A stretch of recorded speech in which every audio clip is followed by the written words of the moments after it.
Bienvenue, vous nous écoutez sur le www.radioalfayda.net. Alfayda, c'est la référence. À la sphère ministérielle de Diamniadio, il est 12h00.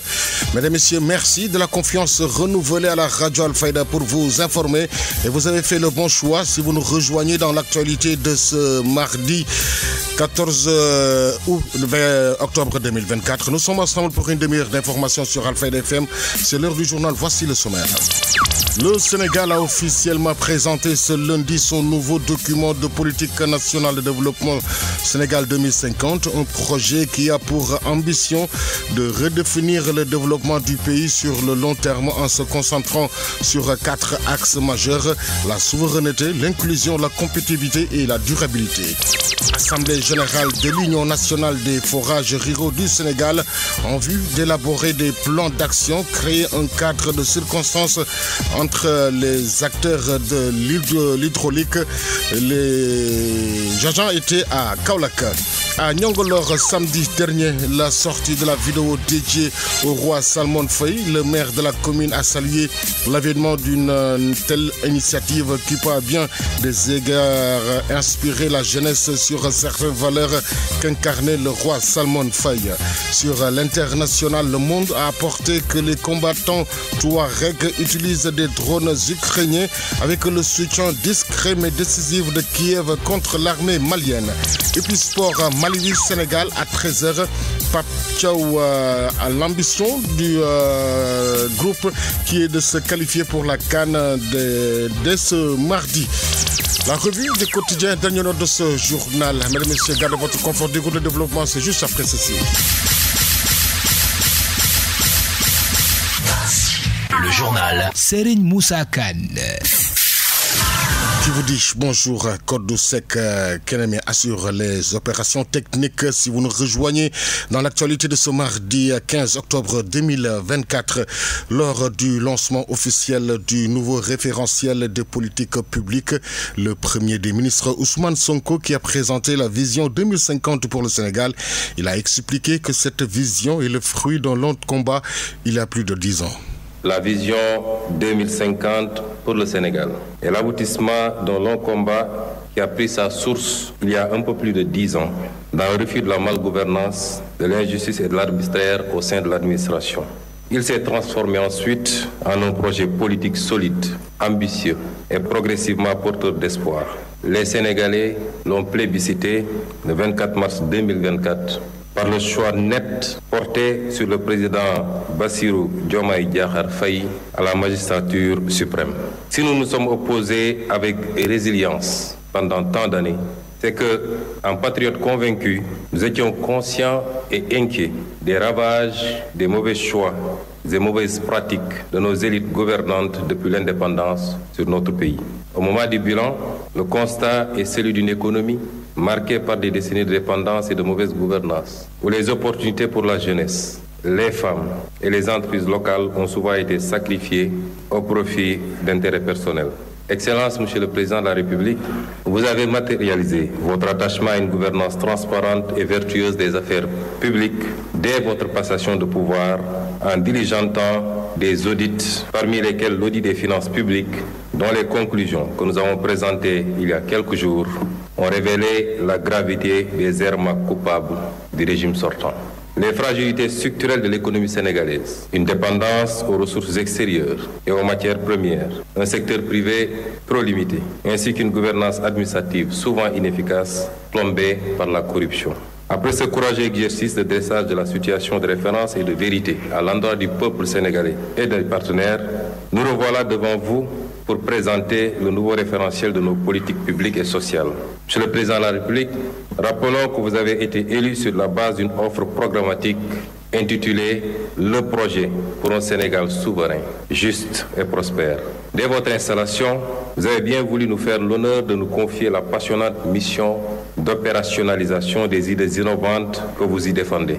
pour une rupture qualitative et profonde. Le premier des ministres Ousmane Sonko, la cérémonie de présentation du nouveau référentiel Sénégal 2050 s'est tenue au Centre international de conférence Abdou Diouf sous la présidence du chef de l'État. Ce document stratégique vise à réduire la dépendance économique du Sénégal. Ce cercle vicieux de sous-développement nous a maintenu à la lisière des trajectoires vertueuses. Le premier des ministres Ousmane Sonko, que je propose de réécouter. Il s'agissait pour vous de poser les fondations d'une transformation systémique par des solutions durables, non pas pensées dans le mode fast-track, mais qui reposent sur une vision à long terme, qui transcende les clivages politiques, pour refonder le Sénégal sur des bases solides et durables. L'équipe de conception, composée d'experts de la primature et du ministère de l'économie, du plan et de la coopération, s'est immédiatement alors mise en place sous la direction du ministre de l'économie, du plan et de la coopération et du ministre secrétaire général du gouvernement sous ma supervision. À cette équipe est venue s'ajouter l'expertise du cabinet Performance, qui dans un élan patriotique est venu offrir sa contribution à cette phase d'élaboration du référentiel. Ce groupe de travail s'est donné corps et âme sans répit durant ces 4 derniers mois, à organiser des retraites, des veilles et même pour aboutir aux résultats qui nous réunissent aujourd'hui. Les choix d'élaboration de ce document reflètent les options fortes de son Excellence, Monsieur le Président de la République, de faire confiance à l'expertise locale, d'une part, et d'impliquer davantage le secteur privé national dans toute définition et exécution des politiques et programmes publics. Le diagnostic stratégique qui a découlé de ce travail pour notre pays pourrait se résumer en 4 grands mots.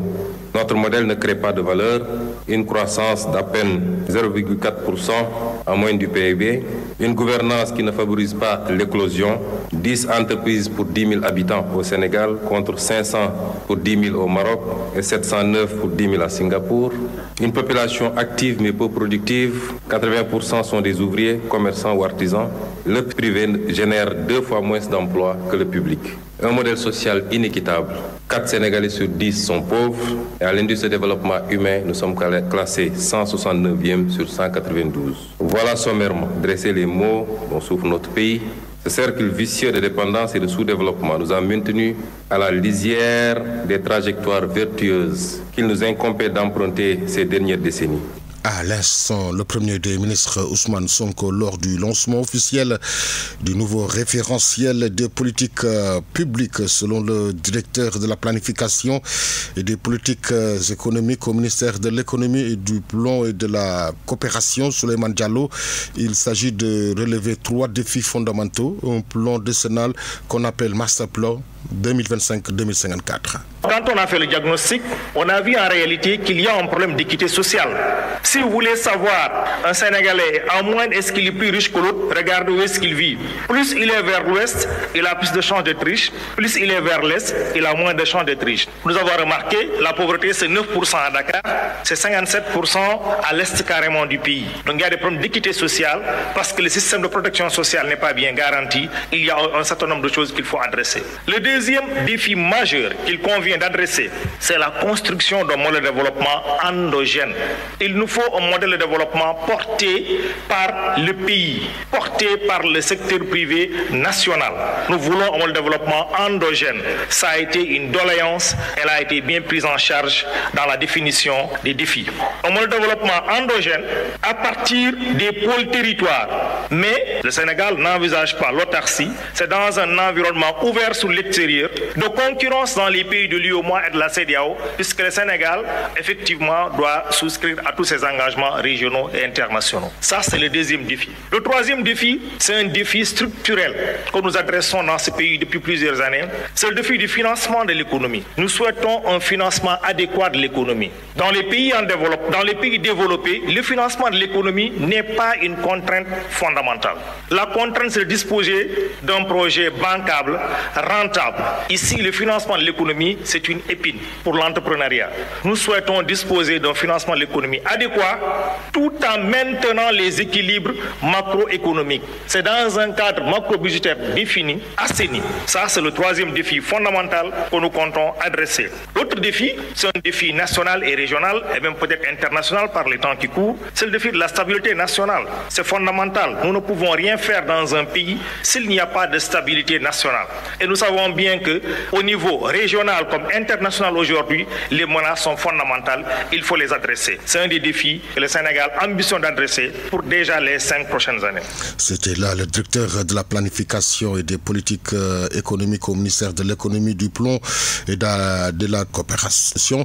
Il s'agit de Souleymane Diallo. Le directeur de la planification, Cheikh Modou Thiam, a tressé un tableau sombre du taux de pauvreté au Sénégal.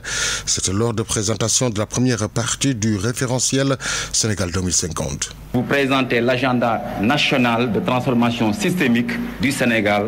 Cependant, mettre en place cet agenda sur 25 ans exige de procéder à un diagnostic profond et exhaustif des politiques qui ont été menées sur le long terme depuis l'indépendance. J'ai l'insigne honneur de vous présenter ce diagnostic qui sera suivi par une présentation de la vision à l'horizon 2050 et enfin, de façon pratique sur les 5 prochaines années, du plan d'action quinquennal. Monsieur le Premier ministre a pratiquement résumé ce qui a caractérisé depuis l'indépendance le Sénégal.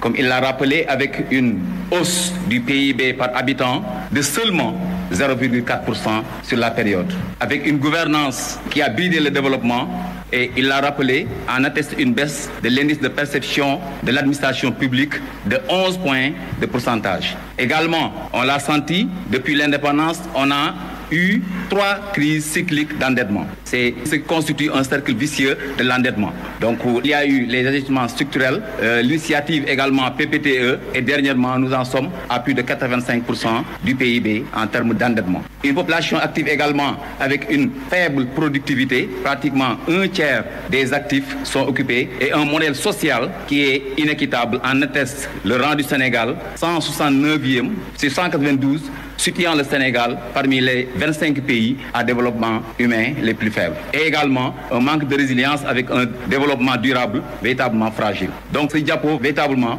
caractérise le Sénégal avec un ensemble de fragilités et une dépendance économique structurelle. L'actualité régionale, nationale, c'est sur Alfayda FM 90.1. Émettons depuis Medina Baye, immeuble Cheikh Imam Hassan Cissé, studio Ali Moumar Alilo. L'Union nationale des forages ruraux du Sénégal a été en assemblée générale à Kaolack, dont l'objectif de l'UNAFOR, c'est de créer un cadre de concertation entre les acteurs de l'hydraulique et l'accès à l'eau potable soit une réalité au Sénégal. Aline Badara Diop.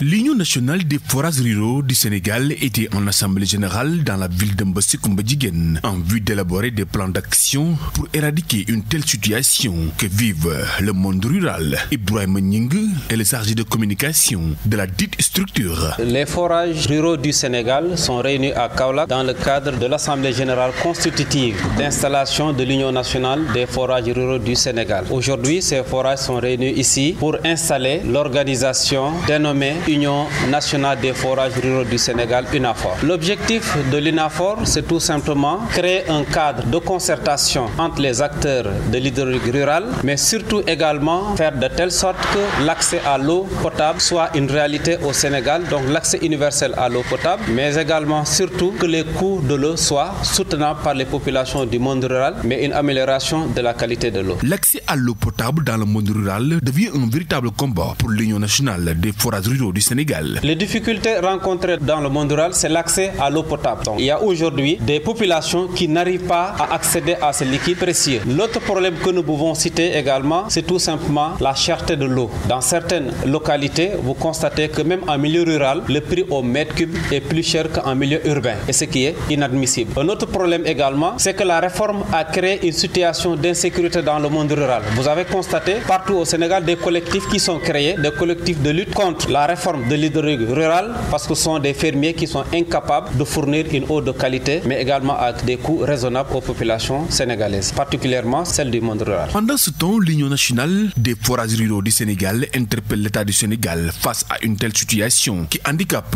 le fonctionnement dans le monde rural. L'accès du liquide précieux est devenu un parcours du combattant. Aline Badara Diop, le vice-président chargé de la communication au niveau de l'UNAFOR, Ibrahima Nieng.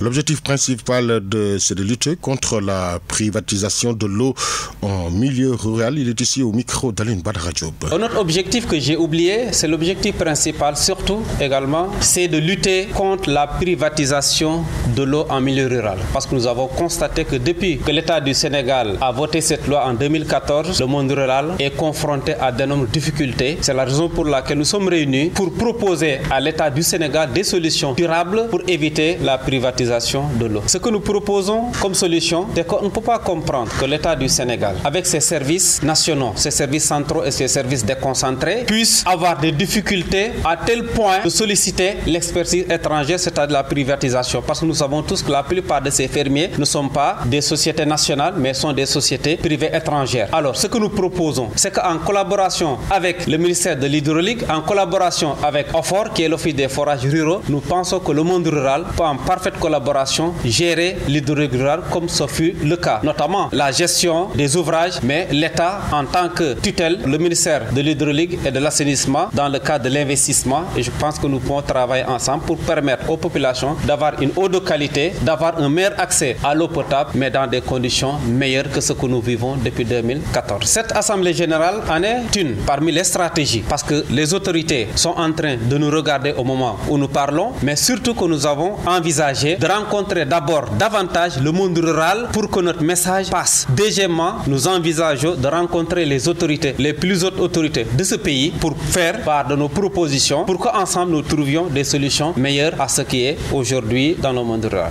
Après un cadre de concertation entre les acteurs hydrauliques et l'accès à l'eau potable, c'était là les propos du vice-président chargé de la communication au niveau de l'UNAFOR qui réagissait au micro d'Aline Badara Diop.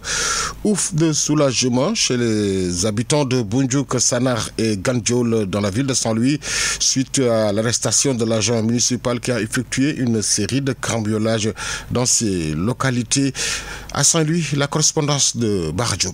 Les habitants de Boundjouk, Sanar et Gandiol peuvent désormais pousser un ouf de soulagement suite à l'arrestation de l'agent municipal Becham qui a effectué une série de cambriolages dans ces localités. En effet, cet employé de la mairie de Saint-Louis utilisait son véhicule de service pour commettre des vols durant la nuit. Tout a commencé lorsque les éléments de cette unité d'élite de la compagnie de gendarmerie de Saint-Louis ont reçu des plaintes relatives des cas de vol perpétrés entre Boundjouk, Sanar et Gandiol. Les images des caméras de surveillance ont permis aux enquêteurs d'identifier la bentasseuse ayant transporté le butin. La poursuite des investigations s'est soldée par l'arrestation du chauffeur Becham. Selon des sources proches du parquet, il s'agit d'un agent municipal qui utilisait le véhicule de la mairie de Saint-Louis pour commettre des cambriolages et des vols durant la nuit. L'agent municipal Becham ciblait des quincailleries et bâtiments en construction pour emporter du matériel dont du fer. Après son forfait, le chauffeur incriminé vendait le bureau à S-Sec. Ce dernier a également été arrêté par la brigade de recherche de Saint-Louis pour recel. L'agent municipal Becham condamné le véhicule de la mairie de Saint-Louis saisi par la brigade de recherche. Au terme de l'enquête, le duo incriminé a été déféré au parquet local puis placé sous mandat de dépôt. Jugé, l'agent municipal Becham a été condamné à 3 ans de prison ferme. Son receleur S-Sec a écopé d'une peine de 8 mois de prison ferme. Le camion appartenant à la mairie de Saint-Louis est toujours immobilisé à la brigade de recherche de cette ville. Saint-Louis, Alfayda FM, Baradjo. Vous suivez le journal. C'est la radio Al-Faïda, cette radio qui vous informe partout que vous soyez dans le monde. Dans une dynamique de bâtir stratégiquement des alliances, le mouvement And Defar Sénégal Galgui, qui était en assemblée générale à Sibassor avec l'ensemble de leurs bases dans plusieurs communes, a été présente.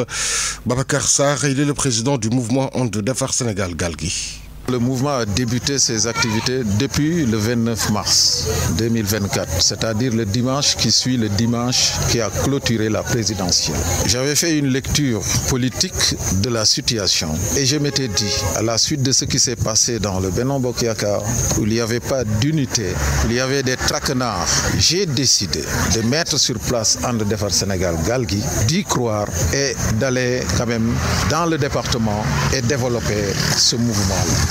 Le fruit de ce développement pendant plusieurs mois a abouti aujourd'hui à cette assemblée générale où l'ensemble de nos bases dans plusieurs de nos communes est venu ici pour fêter ensemble le lancement de And Defar Sénégal Galgui.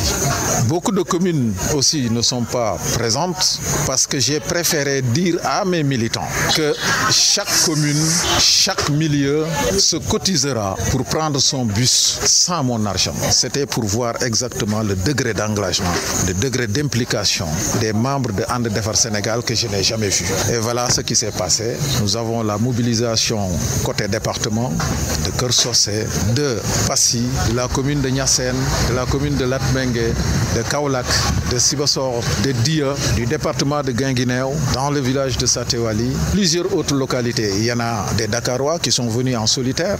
Même le Mali est présent, même notre branche de Guinée-Bissau est présente. Nous traçons notre chemin, nous construisons pas à pas, nous ne nous précipitons pas. Nous nous prenons comme des indépendants, mais pas des indépendants radicaux.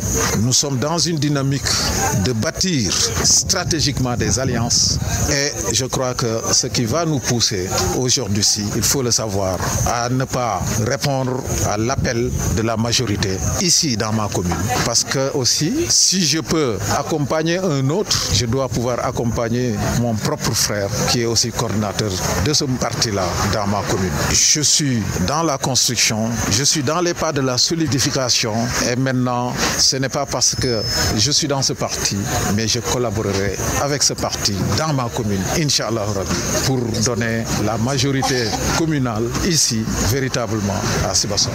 Selon le président Babacar Sarr, une revue documentaire a été faite de ce qui se passe dans les autres partis. Il précise d'avoir financé à Sibassor 48 millions et 4 millions à Satéwali, 2 millions à Koutal. Réécoutons le président du mouvement And Defar Sénégal Galgui, Babacar Sarr. Notre valeur, nous avons fait une revue documentaire de tout ce qui se passe dans plusieurs des partis qui nous intéressaient. On a vu qu'au cœur de tout, il y avait quelque chose qui était effectivement négligé et qui n'était pas travaillé dans ces différents partis, c'est la citoyenneté.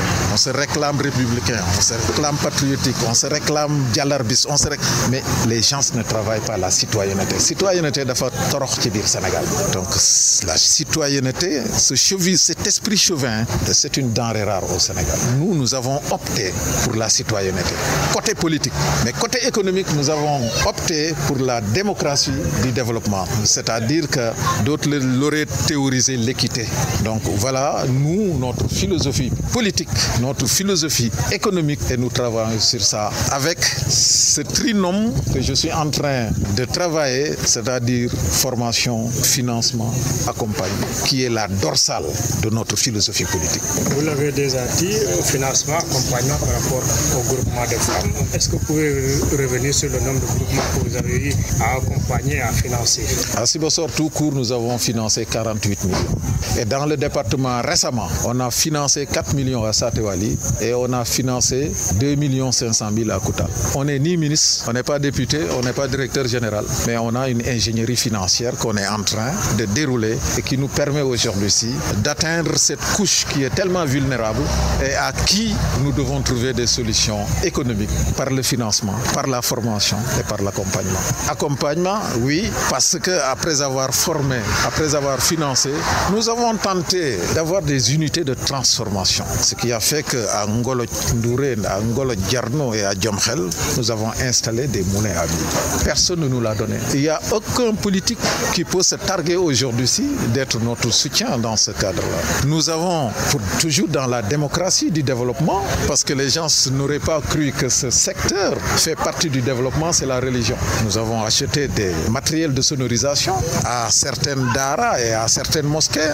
Nous avons investi 10 tonnes de ciment pour reconstruire et réhabiliter des édifices de culte dans ce sol. Je crois que Fofu Djambar Lenfor. La situation économique aujourd'hui n'est pas dans une très bonne situation, il faut le dire, mais nous pouvons le comprendre. Nous pouvons le comprendre dans notre analyse en convoquant peut-être la jeunesse qui existe dans la gestion publique parce qu'ils viennent d'arriver, mais aussi peut-être il y a des choix qui ne sont pas encore assimilés, qui ne sont pas encore compris et qu'il faut encore un peu patienter pour voir où nous allons. Parce qu'aujourd'hui, nous ne pouvons absolument rien dire sans pour autant voir quel est le référentiel de leur politique. Quand nous allons comprendre cela, c'est à ce moment que nous pouvons donner notre opinion. À l'instant, Babacar Sarr, le président du mouvement Andou Defar Sénégal, Galgui, don de fourniture aux orphelins, promotion de l'excellence, la 3e édition s'est tenue à Kahone.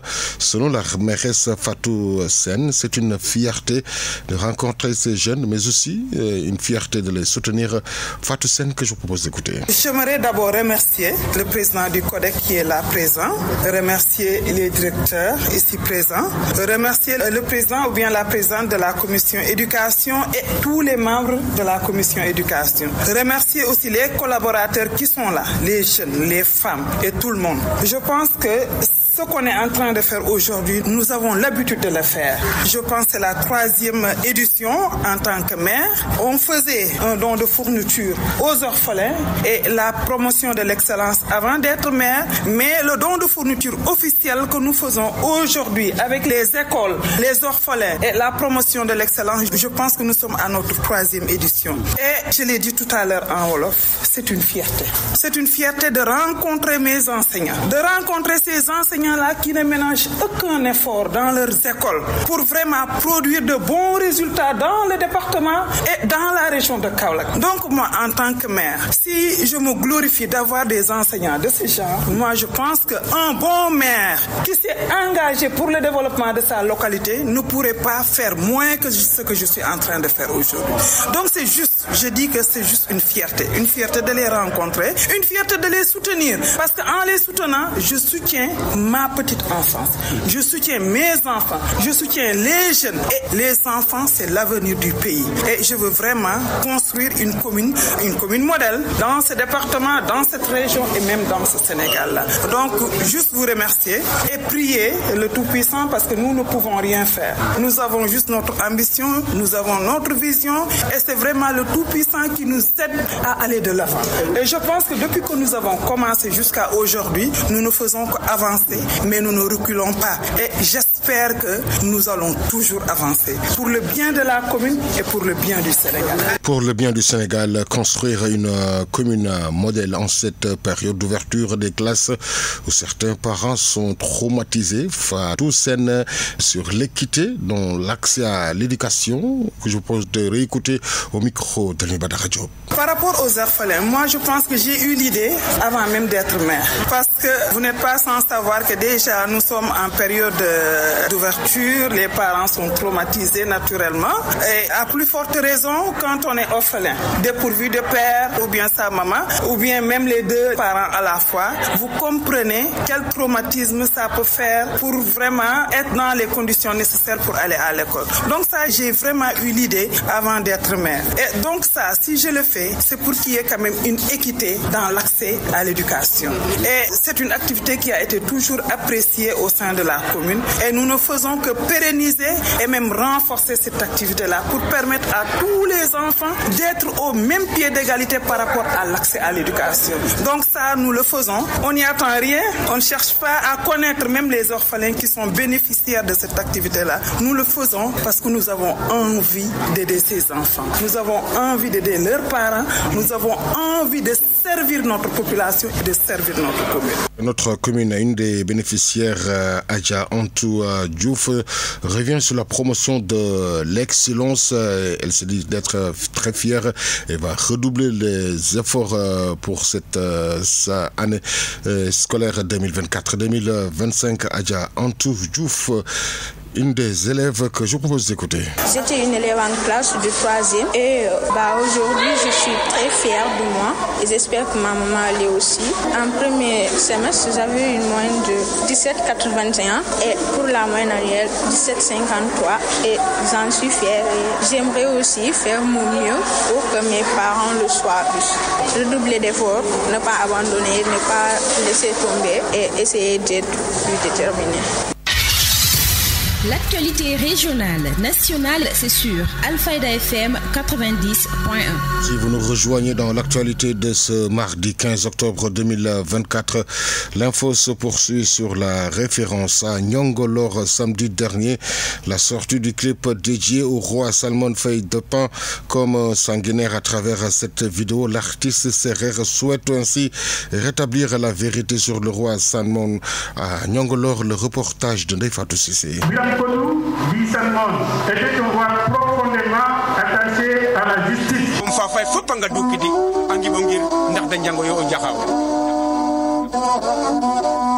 C'est dans le village de Nyongolor, dans la région de Fatick, terre chargée d'histoire, que l'artiste Simon Sen a projeté samedi la vidéo de son clip dédié au roi Salmon, dont la famille paternelle Faye de Nyongolor est apparentée.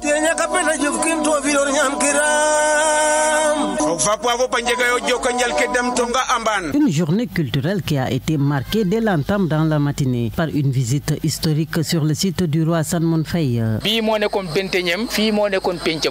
Également dans le programme, une conférence sur la vie et les exploits du roi Salmon Faye. Salmon Faye n'était pas seulement un roi, il était un bouclier pour son peuple.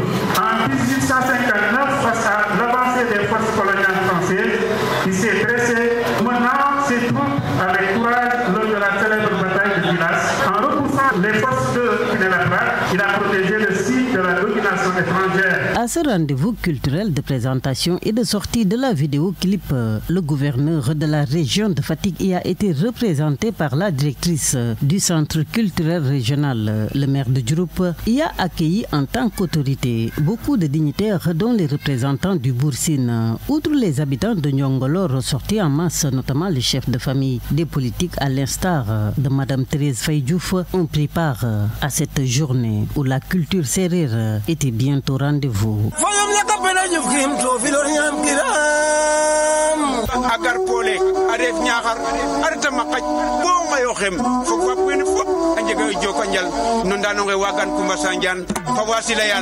Le maire de la commune de Diouroup, en tant que collectivité territoriale et en sa qualité de fils du terroir, a salué l'avènement d'une telle initiative qui peut à bien des égards inspirer la jeunesse sur certaines valeurs qu'incarnait le roi Salmon Faye.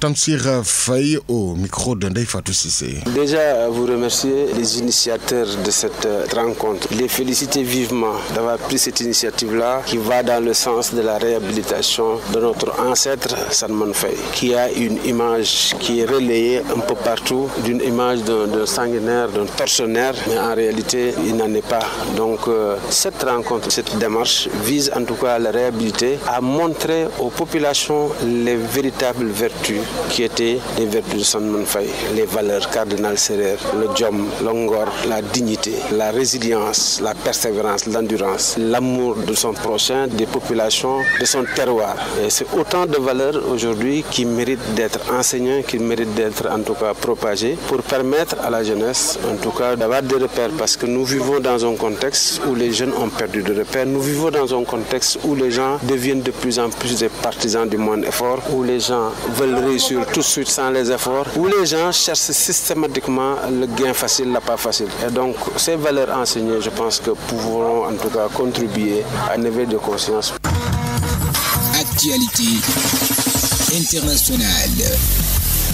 Sur l'international, le journal Le Monde a apporté que les combattants touaregs utilisent des drones ukrainiens avec le soutien discret mais décisif de Kiev contre l'armée malienne. C'est une série de preuves réalisées par nos partenaires de la Voix de l'Amérique. Au Mali, Étienne Fakaba Sissoko ne bénéficiera pas de liberté provisoire. L'économiste avait été condamné en mai dernier à 2 ans de prison, dont 1 an ferme pour atteinte au crédit de l'État. Lundi, donc hier, la délibération était attendue sur la demande de remise en liberté de son avocat pour raison humanitaire. Une demande rejetée par le pouvoir du parquet général. Actualité internationale.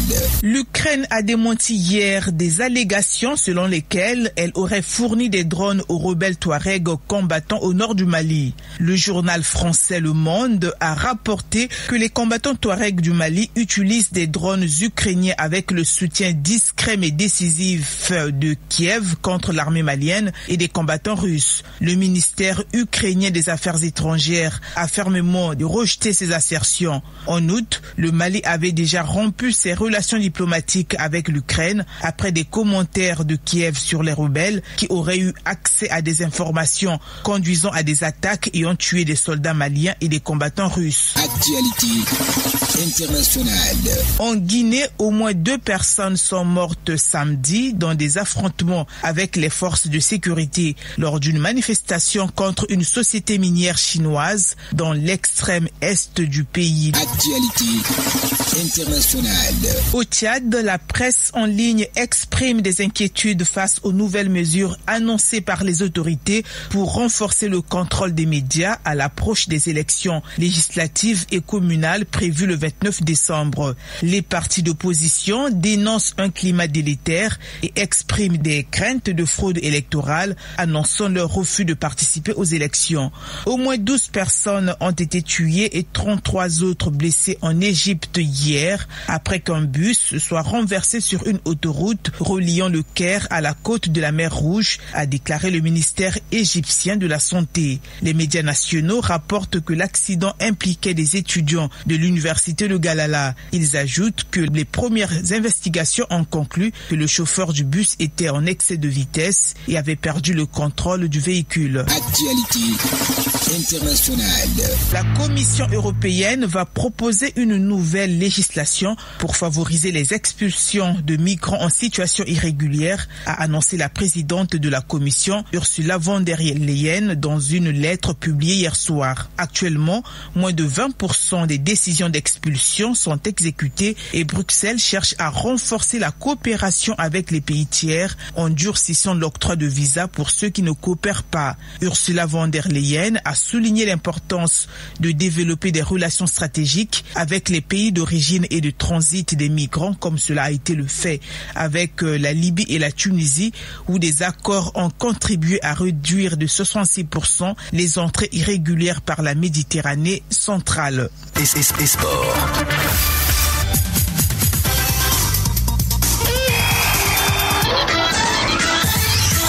12h37, 2 heures de plus à Malawi, une page sportive que nous ouvrons avec la 4e journée des éliminatoires de la CAN Maroc 2025.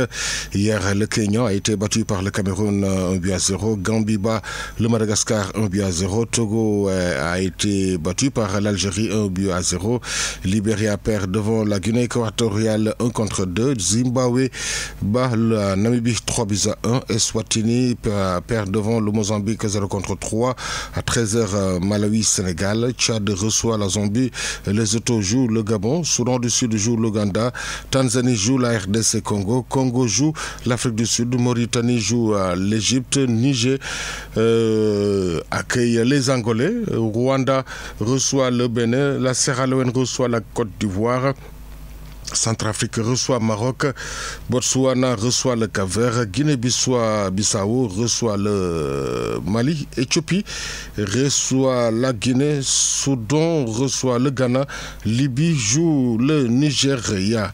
Ligue des Nations, 4e journée, Kosovo, Chypre, Lituanie, Roumanie, Bila reçu Luxembourg à 19h45. Irlande du Nord, Bulgarie. Hier, la Belgique a perdu devant la France 1-2. Italie bat Israël 4-1. Allemagne bat les Pays-Bas 1-0. Qualification jaune Amérique du Sud, Colombie, Chili à 20h30. Paraguay, Venezuela. Uruguay, Équateur. Argentine, Bolivie. Brésil, Pérou à 0h45. 12h38. Tout de suite, la revue de quotidien. La revue de presse. L'Obs Pop place le soleil sur quotidien Walf le matin. La presse du jour, lui, est parcourue en 3 minutes 35 par Gonedjaï. Bonjour et bienvenue. Sénégal 2050, agenda national de transformation. Le projet voit enfin le jour. Nouveau référentiel de développement. Le projet est là. Enfin, le projet voit le jour. Pour le quotidien L'Indépendant, le projet enterre le PS. Diomaye plante un baobab. Lancement de ce document politique national de développement. Dans le quotidien L'Informateur, Sonko tient sa déclaration de politique générale populaire, s'exclame L'Informateur. Le PSE de Macky enterré à Diamniadio. Interrogation tout autour des chiffres des finances publiques utilisées. Grand projet, grandes interrogations, soutien, enquête quotidien. Nouveau référentiel des politiques publiques pour les 25 prochaines années. La recette Diomaye Sonko à la une de Rewmi Quotidien. Souveraineté et durabilité. Les priorités du référentiel. Grand panel titre à ce sujet. Les 4 axes stratégiques du duo Diomaye Sonko. Vision Sénégal 2025. Le président Bassirou Diomaye Faye dévoile les 4 axes stratégiques de la transformation systémique du Sénégal. Atteindre 500 000 emplois formels dans le tourisme. Construction de 6 corridors routiers et ferroviaires. Besoin en financement estimé à 18 500 milliards de francs CFA. Croissance économique entre 6,5% à 7% sur la période de 2025-2029. Le revenu par habitant devrait passer de 1660 à 2480 $.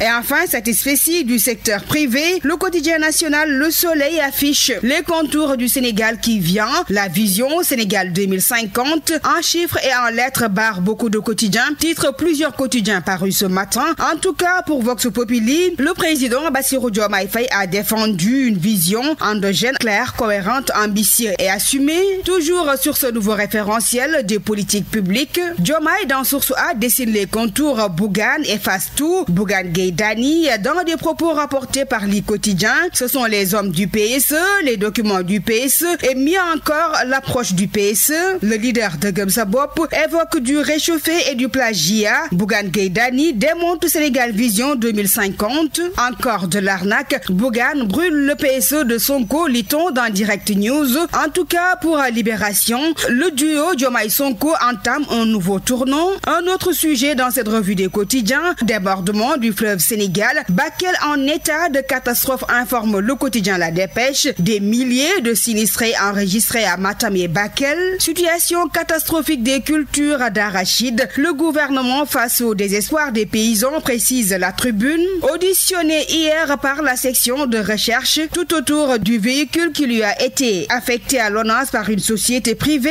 La plaidoirie de Cherdien à lire dans Source A. Toujours dans le même siège, libéré hier de prison, Diégui Diop Fall, en entretien avec nos confrères de l'Observateur, raconte l'enfer de sa garde à vue. Je ne souhaite à personne, même pas à mon pire ennemi, un passage à la cave, a-t-elle déclaré. Diégui Diop Fall et compagnie consigne et recouvre la liberté, nous dit le quotidien Les Échos. En sport, qualification CAN 2025. Malawi-Sénégal à 13h. Pape Thiaw veut se qualifier dès aujourd'hui. Gagner et se qualifier à la une de Record. 8 sports de son côté parlent d'une mission, la qualification. C'était tout pour la revue des titres. Merci de l'avoir suivi et très bonne lecture.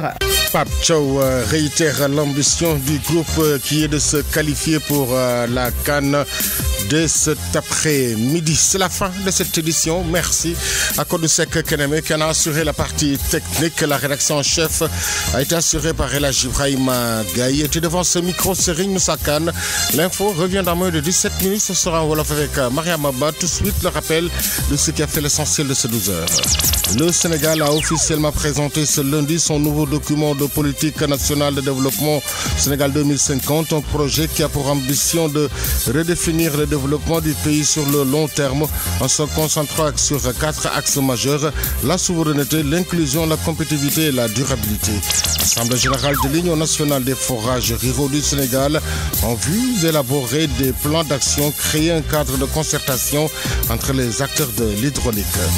À Niangolor, samedi dernier, la sortie de la vidéo dédiée au roi Salmon Faye, le maire de la commune, a salué l'avènement d'une telle initiative qui peut à bien des égards inspirer la jeunesse sur certaines valeurs qu'incarnait le roi Salmon Faye. En seconde partie, vous avez suivi l'actualité internationale, la page sportive et la revue des quotidiens qui ont mis un terme à ces 12 heures. Mesdames et messieurs, merci de nous avoir accueillis dans l'intimité de chez vous. Excellente suite de programme sur la 90.1. Le journal Serigne Moussa Kane.